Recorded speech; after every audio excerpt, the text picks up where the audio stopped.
দেশে জনগণের রাজনীতি হবে, পরিবারের না। যশোরে নির্বাচনী জনসভায় জামাত আমির সিন্ডিকেটের হাত গুড়িয়ে দেওয়ার হুঁশিয়ারি, গণভোটের বিপক্ষে প্রচারের সমালোচনা। নির্বাচনী প্রচারে অংশ নিতে ময়মনসিংহে যাচ্ছেন তারেক রহমান। সার্কিট হাউস মাঠে আসছেন কর্মী সমর্থকরা। গাজীপুরেও নির্বাচনী জনসভায় যোগ দেবেন বিএনপি চেয়ারম্যান। কিশোরগঞ্জের ভৈরবে ট্রেনের বগি লাইনচ্যুত। ঢাকা চট্টগ্রাম সিলেট রুটে রেল চলাচল বন্ধ, চলছে উদ্ধার কাজ, যাত্রীদের ভোগান্তি। এবং অর্থ ফেরত নিয়ে অনিশ্চয়তায় একীভূত 5 ব্যাংকের শেয়ারে বিনিয়োগকারীরা। কেন্দ্রীয় ব্যাংকের চিঠি দিয়েও জবাব পায়নি বিএসইসি। অডিট ফার্মের বিরুদ্ধে ব্যবস্থার হুঁশিয়ারি।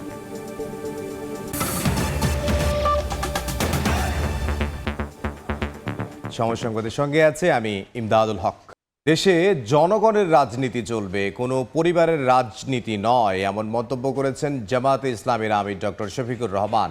সকালে যশোর কেন্দ্রীয় ঈদগাহ মাঠে 11 দলীয় ঐক্যের নির্বাচনী জনসভায় কথা বলেন তিনি। একটি দল গণভোটে নাখোশ, কিন্তু মুখ ফুটে বলতে পারছে না বলেও অভিযোগ করেন তিনি। নারীদের প্রতি বিএনপি কর্মীরা অপমানজনক আচরণ করছে বলেও দাবি করেন জামাত আমির।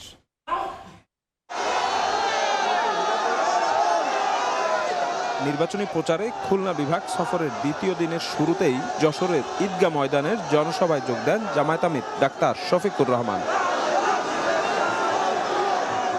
দলের কেন্দ্রীয় আমিরের সফর ঘিরে মঙ্গলবার সকাল থেকেই সমাবেশ স্থলে ভিড় করেন নেতাকর্মী ও সমর্থকেরা। নির্ধারিত সময়ের আগেই কানায় কানায় ভরে ওঠে মাঠ। বক্তব্যে জামায়াতের নেতারা গুরুত্ব দেন গণভোটের উপর। দলটির সেক্রেটারি জেনারেল মিয়া গোলাম পরোয়ার অভিযোগ করেন, একটি অপশক্তি গণভোটে না এর পক্ষে প্রচার করছে। একটি অপশক্তি ভিন্ন মতকে দমন পীড়নের জন্য জুলাই সনদের ভিত্তিতে যে গণভোট হচ্ছে, সেই গণভোটের নাতে ভোট দেওয়ার জন্য ভিতরে ভিতরে ক্যাম্পেইন করছেন। আমরা গণভোটে সবাই হ্যাঁ বলবো। জামায়াত আমির ডাক্তার শফিকুর রহমান বক্তব্যের শুরুতেই প্রতিশ্রুতি দেন যশোর পৌরসভাকে সিটি কর্পোরেশনে উন্নীত করার। আল্লাহ যদি আমাদেরকে দেশ সেবার সুযোগ দেন, যশোরকে আমরা শহরকে সিটি কর্পোরেশনে উন্নীত করব। গণভোটে হ্যাঁ জয়লাভ করলে ফ্যাসিবাদ ফিরবে না, তাই নতুন ফ্যাসিস্টরা গণভোটের বিপক্ষে প্রচার চালাচ্ছে বলে অভিযোগ করেন জামায়াত আমির। বাহ্যিকভাবে যাই হই, ভিতরে ভিতরে কেউ নাখুশ। এই গণভোট হলে আর ফ্যাসিবাদী কায়দায় দেশের শাসন শাসন চালানো যাবে না। এই গণভোট হলে জনগণের সম্পদের উপর হাত দেওয়া যাবে না। এই গণভোট হলে দলীয় চাঁদাবাজির রমরমা ব্যবসা চলবে না। নির্বাচনী পরিবেশ বিঘ্নিত করতে একটি দল পেশি শক্তির ব্যবহার করছে বলে দাবি করেন জামায়াত আমির। রাজনীতি হবে জনগণের রাজনীতি। এই রাজনীতি কোনো পরিবার বা কোনো দলের রাজনীতি হবে না। যারা নিজেদের দলকে সামনে রাখতে পারে না, নিজের দলের কর্মীদের জীবনের নিরাপত্তা দিতে পারে না, সেই দল যত বড় দল হোক, মাঝারি হোক, যাই হোক, তাদের কাছে বাংলাদেশ কখনো নিরাপদ হবে না। খুলনা বিভাগীয় সফরের শেষ দিনে আজ যশোর, বাগেরহাট সহ একাধিক জেলার একাধিক জায়গায় বিভিন্ন কর্মসূচিতে অংশগ্রহণ করবেন জামায়াত আমির ডাক্তার শফিকুর রহমান। এই অঞ্চলের কৃষি, মৎস্য এবং শিল্প খাত নিয়ে তার আলাদা পরিকল্পনার কথা জানাবেন এই অঞ্চলের মানুষদের। শফিক মুন্সি, সময় সংবাদ। নির্বাচনী প্রচারে অংশ নিতে ময়মনসিংহে যাচ্ছেন বিএনপি চেয়ারম্যান তারেক রহমান। তার আগমনকে ঘিরে উৎসব নগরীতে পরিণত হয়েছে পুরো জেলা। সকাল 11টায় গুলশানের বাসভবন থেকে ময়মনসিংহের উদ্দেশ্যে রওনা হন তারেক রহমান। পথে হাত নেড়ে উৎসুক জনতাকে অভিবাদন জানান তিনি। এদিকে খণ্ড খণ্ড মিছিল নিয়ে জনসভা স্থলে ময়মনসিংহের সার্কিট হাউস মাঠে জড়ো হন বিএনপি ও অঙ্গ সংগঠনের নেতাকর্মীরা। স্লোগানে স্লোগানে মুখর চারপাশ। প্রিয় নেতাকে এক নজর দেখার জন্য অধীর অপেক্ষায় তারা। জনসভায় বিভাগটির 24 বিএনপি প্রার্থীকে পরিচয় করিয়ে দেওয়ার কথা রয়েছে। এছাড়া ধানের শীষের পক্ষে ভোট চাইবেন তারেক রহমান।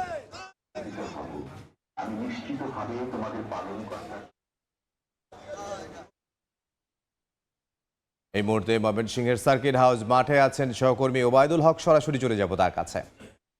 দশক পর ময়মনসিংহে তারেক রহমানের আগমন উপলক্ষে কিন্তু পুরো সাত সব ময়মনসিংহ জেলা জুড়ে এবং এই আজকে দুপুর 2:30টায় কিন্তু ময়মনসিংহের যে ঐতিহাসিক সার্কিট হাউস মাঠ সেখানে তিনি তারেক রহমান সেখানে ভাষণ দিবেন এবং এই যে তারেক রহমানের আগমনকে ঘিরে কিন্তু পুরো জেলা জুড়ে বিশেষ করে ময়মনসিংহ বিভাগের যে 4টি জেলা এবং প্রত্যেকটি জেলার উপজেলা এবং ইউনিয়ন পর্যায়ে কিন্তু নেতাকর্মীরা ব্যাপক উচ্ছ্বসিত এবং উদ্গ্রীব হয়ে আছেন যে তাদের প্রিয় নেতাকে কখন তারা দেখবেন এবং তার কাছ থেকে আগামী ত্রয়োদশ জাতীয় সংসদ নির্বাচনে কি দিক নির্দেশনা আসলে তিনি দেন সেটি শোনার অপেক্ষায় আছেন। মূলত আজকের এই জনসভা থেকে ময়মনসিংহ বিভাগের 4 জেলার 24টি আসনের যে বিএনপি মনোনীত প্রার্থী 24 জন প্রার্থী তাদেরকে তারেক রহমান পরিচয় করিয়ে দিবেন এবং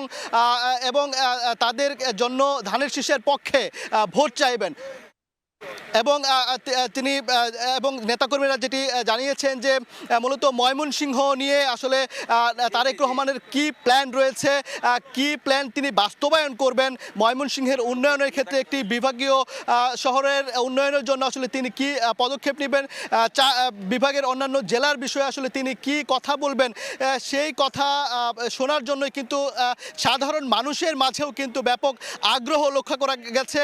সকাল থেকেই খণ্ড খণ্ড মিছিল নিয়ে কিন্তু সাধারণ মানুষ এবং নেতাকর্মী যারা রয়েছেন তারা কিন্তু আসতে শুরু করেছেন এবং যারা প্রার্থী বিভাগের যে প্রার্থী যারা আছেন তারাও কিন্তু এখানে আসছেন এবং তারা যেটি বলছেন যে এই সমাবেশের পর নির্বাচনী যে মাঠ ময়মনসিংহ বিভাগের সেটি ধানের শীষের পক্ষে অনেকটাই বড় ভূমিকা রাখবে এবং ব্যাপকভাবে সেটা এই জনসভার বড় ভূমিকা রাখবে এই ধানের শীষের জয়ের ক্ষেত্রে। আমরা যেটি দেখছি যে মঞ্চ সহ যে প্রস্তুতি সেটি কিন্তু পুরোপুরি সম্পন্ন হয়েছে। এখন শুধু অপেক্ষা কখন বিএনপি চেয়ারপারসন তারেক রহমান আসবেন এবং তার কথা নেতাকর্মীরা শুনবেন। তো এই জনসভাকে ঘিরে কিন্তু পুরো জনসভা স্থল নিরাপত্তার চাদরে ঢেকে রেখেছে আইন শৃঙ্খলা রক্ষাকারী বাহিনী। তো এই ছিল সার্কিট হাউস মাঠ থেকে আমার কাছে থাকা জনসভার প্রস্তুতির সবশেষ খবরাখবর। ময়মনসিংহ থেকে সহকর্মী ওবায়দুল হক। সারা দেশে নির্বাচনী প্রচারে ব্যস্ত প্রার্থীরা। বিস্তারিত জানাতে মুন্সিগঞ্জ থেকে যোগ দিচ্ছেন সহকর্মী নাসিরউদ্দিন উজ্জ্বল এবং পঞ্চগড় থেকে যুক্ত হচ্ছেন সহকর্মী সোহাগ হায়দার। শুরুতেই যাব নাসিরউদ্দিন উজ্জ্বলের কাছে। উজ্জ্বল, মুন্সিগঞ্জ 3 আসন থেকে বিএনপি প্রার্থী কামরুজ্জামান রতন, যিনি কেন্দ্রীয় বিএনপি সমাজ কল্যাণ বিষয়ক সম্পাদক, তার যে আজকে একটি গুরুত্বপূর্ণ প্রচারণা সেটা হচ্ছে যে প্রাচীন বাংলার রাজধানী এই রামপালে কিন্তু এই বিশেষ প্রচারণাটি আজকে শুরু হয়েছে। সেটি হচ্ছে হাতিমারা এলাকা এবং সেখানে কিন্তু এই এলাকায় যারা মিরকাদিম পৌরসভা, রামপাল ইউনিয়ন এবং আশপাশের যেসব ইউনিয়ন রয়েছে সেই ইউনিয়ন পর্যায়ে নেতাকর্মীরা সব একাট্টা হয়ে কিন্তু এখানে এই প্রচারণা চালাচ্ছেন এবং এই প্রচারণায় যে বিষয়টি লক্ষণীয়, আপনারা জানেন যে মুন্সিগঞ্জে যে জেলা বিএনপির যে সদস্য সচিব মোহাম্মদ মহিউদ্দিন তিনি কিন্তু স্বতন্ত্র প্রার্থী হিসাবে নির্বাচন করছেন এবং তার পক্ষে কিন্তু অনেক বিএনপি নেতাকর্মীরা কাজ করছিলেন। তাদের অনেকে ফিরিয়ে আনবার জন্য এবং বিএনপির পক্ষে ঐক্যবদ্ধ করবার জন্য কিন্তু এই সভাটি করা হয়েছে এবং এখানে আমরা লক্ষ্য করছি মিরকাদিম পৌর বিএনপির সভাপতি জসিমউদ্দিন এখানে এসেছেন এবং কেন্দ্রীয় যে নেতৃবৃন্দ তারা রয়েছেন। আমাদের যে কেন্দ্রীয় বিএনপির রহিমা শিকদার তাকে আমরা লক্ষ্য করছি, সাবেক যে মেয়র মিরকাদিম পৌরসভা মোহাম্মদ হোসেন রেন্নু থেকে শুরু করে আমরা দেখছি যে অনেক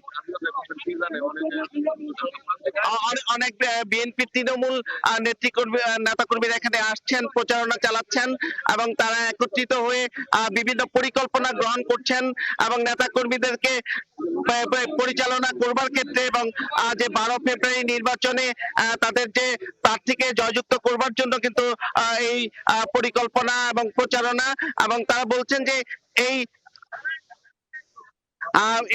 যে মুন্সিগঞ্জের যে 3 আসন, এই 3 আসনটি কিন্তু খুবই গুরুত্বপূর্ণ এবং এখানে যে স্বতন্ত্র প্রার্থী ছাড়াও কিন্তু 10 দলীয় জোটের প্রার্থী রয়েছে নূর হোসেন নুরানী। তো এই সবকিছু মিলিয়ে 8 জন প্রার্থীর যে নির্বাচন ঘিরে যে বিশেষ পরিস্থিতি, সেই পরিস্থিতি ছিল এখানে।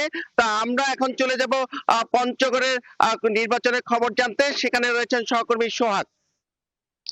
ত্রয়োদশ জাতীয় সংসদ নির্বাচনকে ঘিরে কিন্তু আমরা দেখছি পঞ্চগড়েও কিন্তু প্রার্থীরা তাদের যে নির্বাচনী প্রচারণা সেটা কিন্তু চালিয়ে যাচ্ছে। আমি বলে রাখি যে আমি এই মুহূর্তে আছি পঞ্চগড়ের আটোয়ারী উপজেলার মির্জাপুর ইউনিয়নের তেলিপাড়া নামক এলাকায়। ঠিক এখানে কিন্তু জাতীয় নাগরিক পার্টি এনসিপির উত্তরাঞ্চলের মুখ্য সংগঠক এবং 11 দলীয় জোটের যে শাপলাখুলি প্রার্থী রয়েছেন সার্জিস আলম, তিনি কিন্তু এখানে কিছুক্ষণের মধ্যেই তার পথসভা এবং এখানে কিন্তু যে উঠান বৈঠক সেটি করবেন। আমরা জানিয়ে রাখি যে এর আগে সকাল থেকে কিন্তু সার্জিস কিন্তু এই ইউনিয়নের বিভিন্ন এলাকায় যে তার প্রচারণা কার্যক্রম সেটা কিন্তু পরিচালনা করেছেন। আমি বলে রাখি এর আগেও কিন্তু আমরা দেখেছি প্রতীক বরাদ্দর পর থেকে কিন্তু এই প্রার্থী কিন্তু মানুষের দ্বারে দ্বারে ছুটে গেছেন এবং যাচ্ছেন। একই সাথে গ্রামের প্রত্যন্ত অঞ্চলের যে সকল মানুষ রয়েছে তাদের কাছে কিন্তু বিভিন্ন আশা প্রত্যাশার কথা শুনছেন। একই সাথে তিনি কিন্তু নানা ধরনের প্রতিশ্রুতি দিচ্ছেন। আমি মানুষদের সাথে কথা বলেছি, তারা কিন্তু এই এলাকার উন্নয়ন সহ এই যে পঞ্চগড় 1 আসনটি রয়েছে, যে সকল সমস্যা সম্ভাবনা চিকিৎসা খাত থেকে শুরু করে শিক্ষা,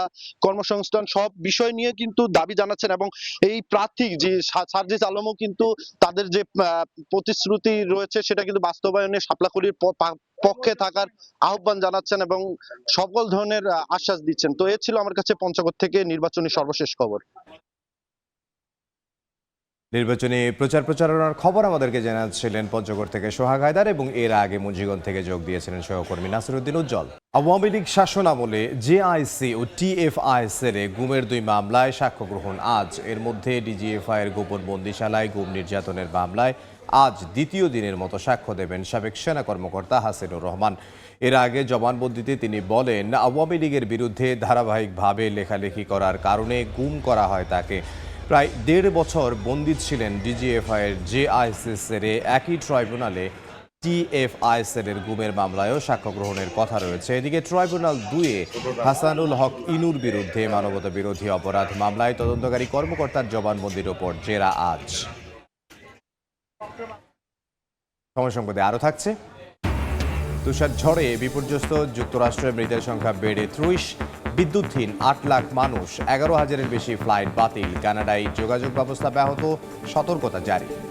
কিশোরগঞ্জের ভৈরব বাজার জংশনে ট্রেনের বগি লাইনচ্যুত হয়ে ঢাকা চট্টগ্রাম সিলেট রুটে ট্রেন চলাচল বন্ধ রয়েছে। গত রাত 3টায় স্টেশনের 150 মিটার দূরে জয়েন্ট লাইনের উপর এই ঘটনা ঘটে। Bhairab railway station master Mohammad Yusuf জানান, 11টা 45 কমলাপুর থেকে চট্টগ্রামের উদ্দেশ্যে ছড়ে আসা ঢাকা মেইল 2 ট্রেন রাত 3টা 20 ভৈরব স্টেশনের কাছে বগি লাইনচ্যুত হয়। এ ঘটনায় কেউ হতাহত হয়নি, তবে ট্রেন চলাচল বন্ধ রয়েছে। আখাউড়া থেকে রিলিফ ট্রেন আসার পর সকাল 8টায় উদ্ধার কাজ শুরু হয়। দ্রুত ট্রেন চলাচল শুরু হবে বলে জানান তিনি। যারা লাইন ক্লিয়ার সংকেত দেয়, এই সম্পন্ন তাদের অবহেলার কারণে, অবজ্ঞার কারণে এই দুর্ঘটনাটি ঘটেছে। তাদের দায়িত্ব ঠিকমতো পালন না করার কারণে আমরা যারা যাত্রী রয়েছি, সাধারণ পাবলিক চরম দুর্ভোগের মধ্যে পড়েছি। ড্রাইভার এখান থেকে ব্যাগে দিচ্ছে, ব্যাগে দেওয়ার পর ট্রেনটা নামিয়ে গেছে, রাস্তা থেকে নিচে পড়ে গেছে। এটা হিউম্যান ফেইলর, ভুলভাবে পয়েন্ট সেট করার কাজ করে সিগন্যাল দেওয়ার কারণেই দুর্ঘটনাটা ঘটেছে। এটা আমরা প্রাথমিকভাবে জেনেছি, তারপরেও আমরা তদন্ত কমিটি করেছি, আমরা ডিটেল এটা দেখবে।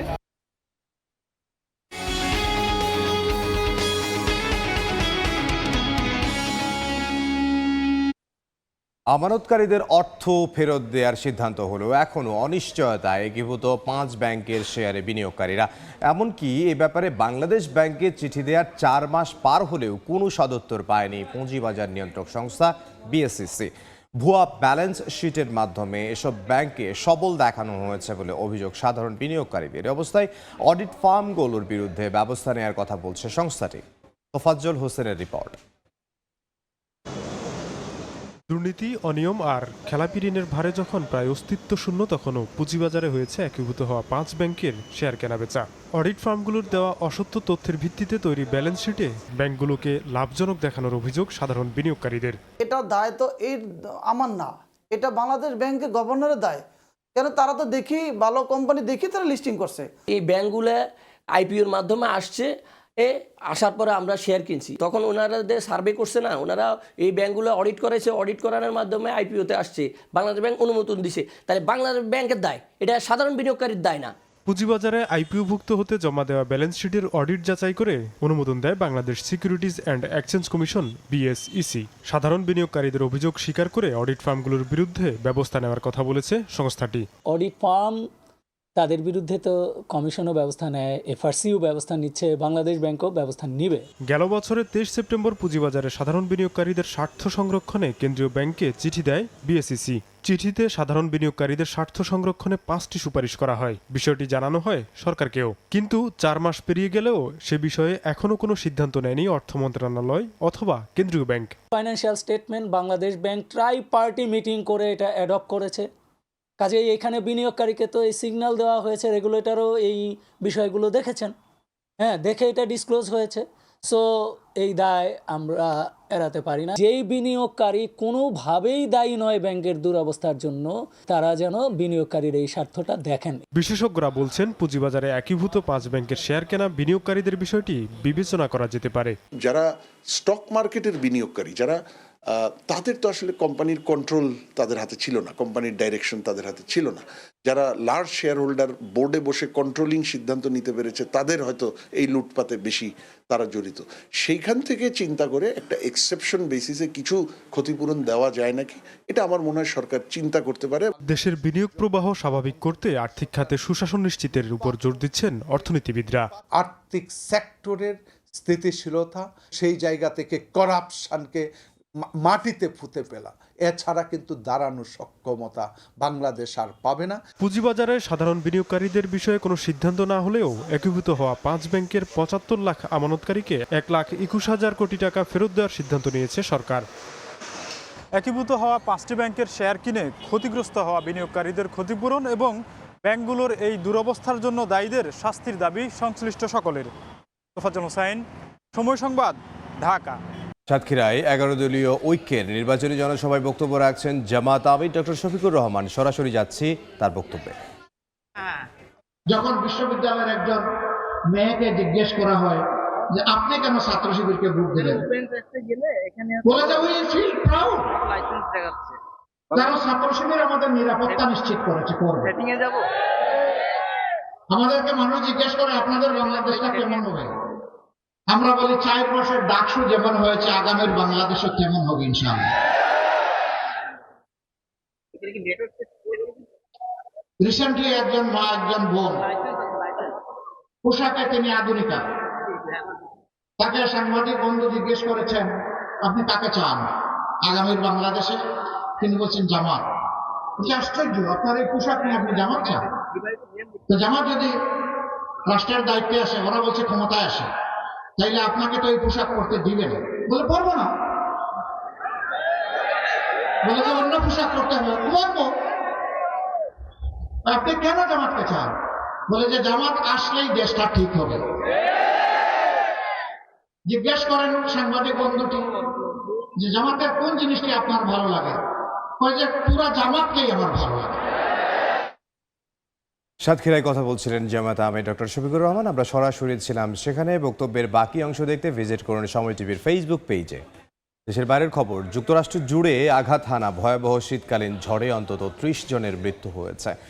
ভারী তুষারপাত ও প্রবল ঠান্ডায় দেশটির পূর্বাঞ্চলের বড় অংশ অচল হয়ে পড়েছে। বিদ্যুৎহীন অবস্থায় আছেন 8 লাখ বাসিন্দা। বাতিল করা হয়েছে 11,000-এর বেশি ফ্লাইট।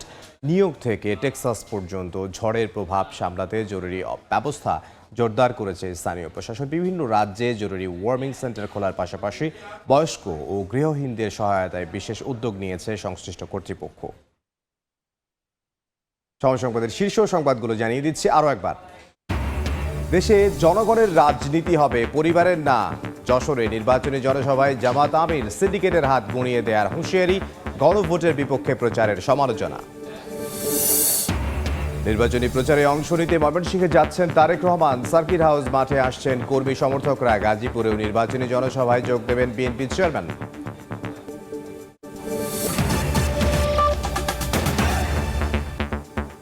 এ ছিল দুপুর 12টার সময় সংবাদে। এরপর খেলার সময়ের সঙ্গে থাকবেন সহকর্মী সাজিদ মুস্তাহিদ। ধন্যবাদ ইমরান। খেলার সময় নিয়ে আসছে কিছুক্ষণ পর, সঙ্গেই থাকুন সময়ের।